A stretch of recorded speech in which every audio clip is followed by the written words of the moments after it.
Ordinarily, Katara liked the kind of stillness that came over the palace after sunset. After the noise that filled the corridors all day long, the quiet was refreshing. As much as she enjoyed the crush of activity, even she needed some time to wander the half-darkened halls without interruption. And this part of the palace, just outside of Zuko's room, where the old, ominous portraits of his ancestors had been replaced by tapestries of dragons and blossom-drenched mountains, was especially soothing. Ordinarily, she liked to tell herself that this was what the Fire Nation used to be. Back before the war, when the world knew peace before the Comet's first arrival, she imagined that the palace was always like this, and that all those long-forgotten predecessors would be proud of all that Zuko had done. Ordinarily, this was her favorite time of the day, but tonight, something felt strange about it. The air was too still, and despite the heat, chills ran up her spine. Maybe she was getting sick. It was the height of summer, and she'd only arrived from the South Pole a few days ago. It wouldn't be that unusual if the change shocked her system enough to cause a few problems. But she didn't feel sick. She felt uneasy. No chill hung in the air, and nothing looked out of place, but there was still something.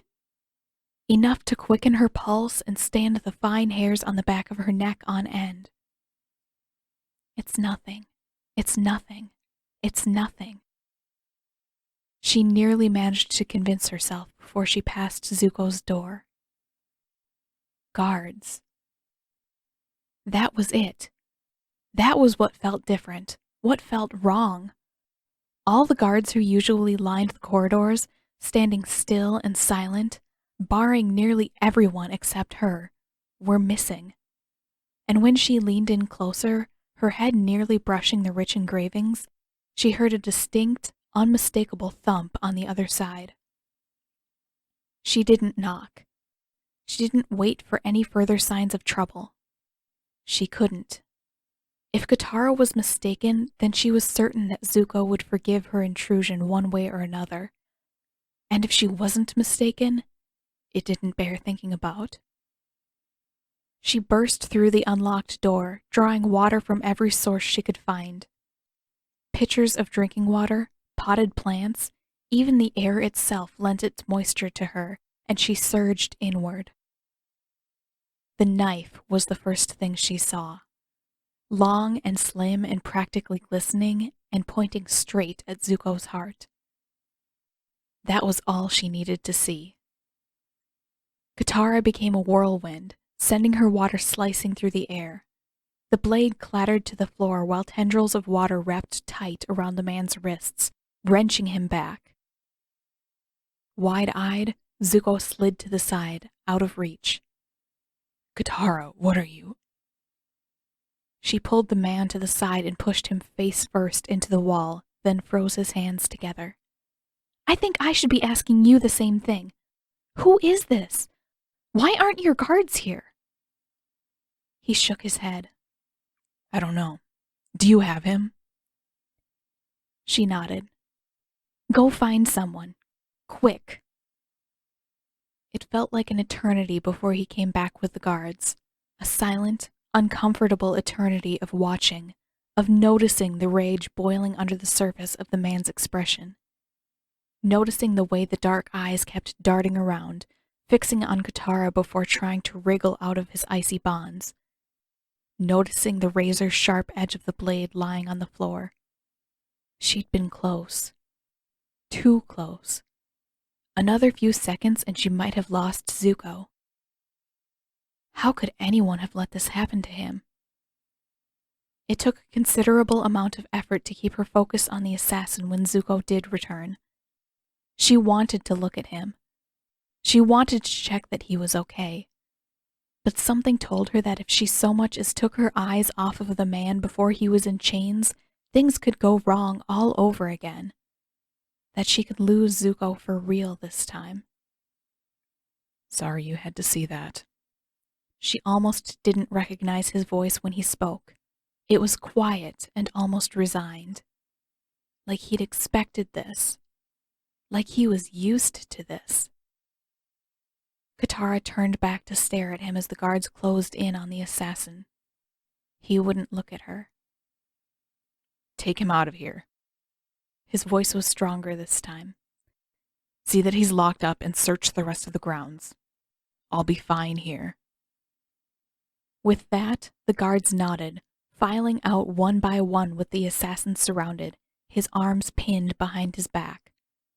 Still, Katara felt chills running up the back of her neck as the cold gaze lingered. He wouldn't have hesitated.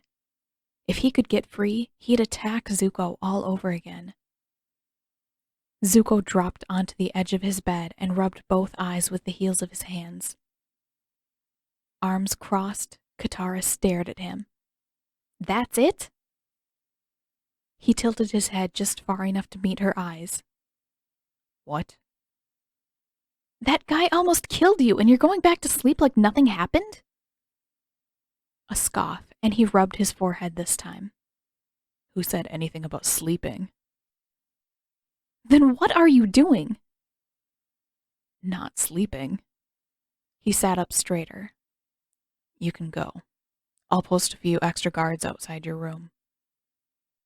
"Do you seriously expect me to leave you alone?" "Why not? You just got here, and I have my guards, and they didn't stop an assassin from getting in here earlier. Don't you realize that? You have to take this seriously, or—" "Katara, I know." His voice was sharp, and he stopped himself there. With a sigh, he stood. "I'll be fine, okay? Just go back to your room and get some sleep." "And what? Pretend that this never happened?" She studied him, the dark circles around his eyes, the slight hollow to his cheeks, the tension in every muscle. She could feel it, too. When she'd first arrived, she'd assumed that it was just the stress of his duties weighing him down. But now, there was so little shock in his expression that there had to be more than that. "You know what? I don't think I'll be able to sleep tonight either," she announced. "Why don't I just stay here? You already said that you're not going to sleep tonight. We don't get that many other chances to talk." He raised his good eyebrow. "We've talked every day since you got back." Obviously not about everything. Not the important stuff. Katara frowned. "And I'm sure you must have a much better idea for how to spend your night." He sighed and gestured broadly around the room. "Make yourself comfortable." She did. Sort of. Rather than finding a comfortable piece of furniture or pulling a cushion to the floor, Katara perched cross-legged on top of his desk. Rather than leaning back against the wall, she curled forward, resting her elbows on her knees.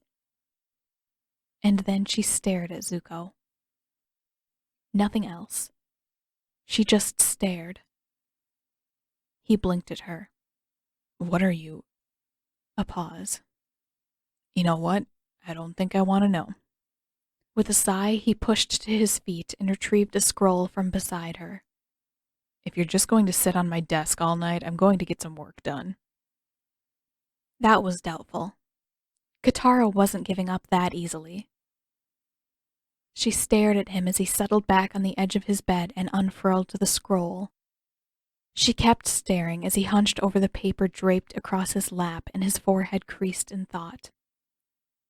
For a while, Zuko seemed to be able to ignore her. He kept his eyes on the scroll, and he seemed to be reading its contents. But he wasn't shifting any farther along the scroll. He was barely moving his eyes from a single point on the page. And after a while, he began to squirm. Finally, after a long silence, Zuko looked up at her. "How long are you going to keep doing that?" Katara shook her head. "I have no idea what you're talking about." "Mm-hmm." She kept staring. "What? Why are you staring at me?" trying to understand. He waited. You're acting like this whole thing is normal. I want to understand why, and if you're not going to talk about it, then maybe I just have to stare at you until it starts to make sense. Zuko groaned. Katara. No, I had to stop an assassin tonight. You could have died. I want to know why you don't even look surprised about it. I was surprised. Then why are you just working? We should be trying to figure this out. Who that was, whether there's anyone else out there. Katara, I've done this 5 times before. It's always the same thing. 5 times? Katara's throat tightened, and she watched as Zuko's face flushed. He wouldn't look at her anymore. Why didn't we ever hear about that? He shook his head. It doesn't matter. Doesn't matter? Zuko seemed to recognize his mistake. I didn't mean it like that. Then please explain it to me. How does it not matter that people are out there trying to kill you? Because I'm still here. They haven't been able to get to me. And what if it keeps happening? It took all her effort to keep her voice from wavering. I don't know about all the other times, but this one was way too close. I almost didn't... He wouldn't look at her, and Katara saw a slight shift, something in his expression doing its best to harden and retreat. She knew that look. She'd seen it before, the few times when he didn't want to admit that he needed help. That was the look that came just before he closed off and did something stupid rather than taking a chance and telling the truth. Katara set her jaw. That wasn't going to happen. Not this time. She stood. Where's the safest place in the palace? Zuko tilted his head just enough to stare at her through his scarred eye. What do you mean? I mean that I'm not leaving you alone, but I think we could both use some sleep. And this probably isn't the best place for that, considering... She motioned vaguely around the room. Well, tonight. He looked down again. Probably your room.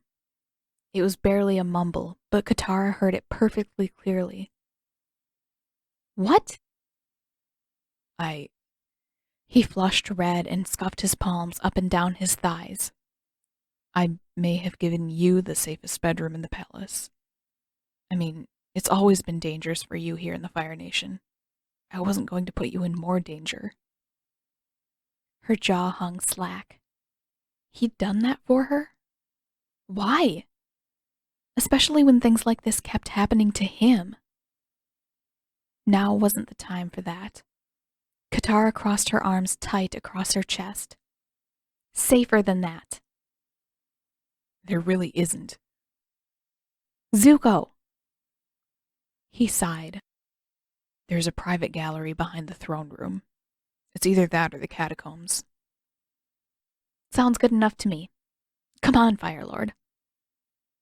He grumbled and groaned about it, but Zuko eventually stood and led her off to the gallery, insisting all the while that this wasn't worth the trouble, that he'd be fine in his own room, and that he really was used to staying up all night.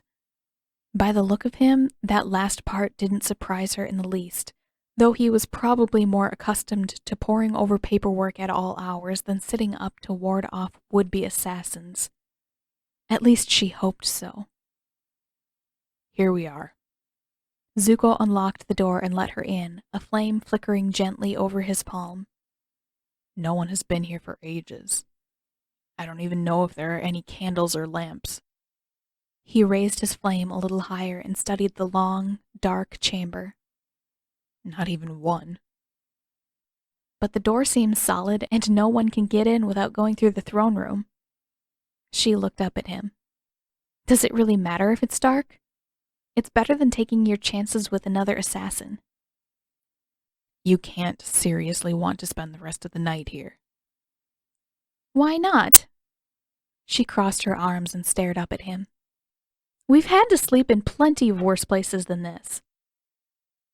That's a ridiculously low bar, Zuko grumbled. Gotten too spoiled to sleep on a nice bench in a palace gallery, hmm? He scowled. I'm teasing, Zuko. Mm-hmm. He heaved a sigh. Fine, you win. He marched over to the bench and sat. You want me to sleep? I'll go to sleep. He was grumpy. Katara could hear it in his voice, but she couldn't bring herself to mind. Grumpiness wasn't apathy. At least he seemed to care about something again. She could deal with grumpy Zuko. Grumpy Zuko was familiar, almost comforting. Katara crossed to the next bench, and Zuko extinguished his flame just after she sat down. The only light that remained shone in pale shafts through the cracks around the heavy door. She let out a slow breath and leaned back on her hands. Your guards are watching the door? Mph. He sounded muffled, and by the angle she could tell that he was lying down. Of course they are. Katara sprawled out on her own bench, her head coming to rest just a little way from Zuko's. The bench was stiff, and she was sure that it would grow less comfortable as the night wore on, but for the moment, it felt perfect. Anywhere could feel perfect as long as Zuko was there and safe. And right now, he was. And close. Really close. This could become a problem. The feelings weren't exactly new, but they seemed stronger now. You made this place sound so much worse than it really is. Zuko grunted. You say that now. Wait until I get up at the crack of dawn and wake you up, too. You wouldn't dare. Wouldn't I? There was a slight rustle, and from the corner of her eye, Katara saw him lift his head. You're the one who insisted on staying with me. It's not my fault if you forgot how early I like to wake up. Though he almost certainly couldn't see it, she made a face at him. Petty. I just saved your life, and this is the kind of thanks I get. Quiet descended over the two of them, and Katara watched his silhouette in the dark for a while. He was safe. He was fine, but she couldn't forget how close he'd come to being anything but fine. She felt around in the dark until her fingertips brushed the back of his hand. Zuko? I'm really glad that you're okay. A slow inhale. Then, go to sleep, Katara. But despite the flatness in his tone, Zuko didn't pull away. And after a short lapse into silence, he squeezed her hand. With a slow, steady breath, Katara allowed her eyes to close.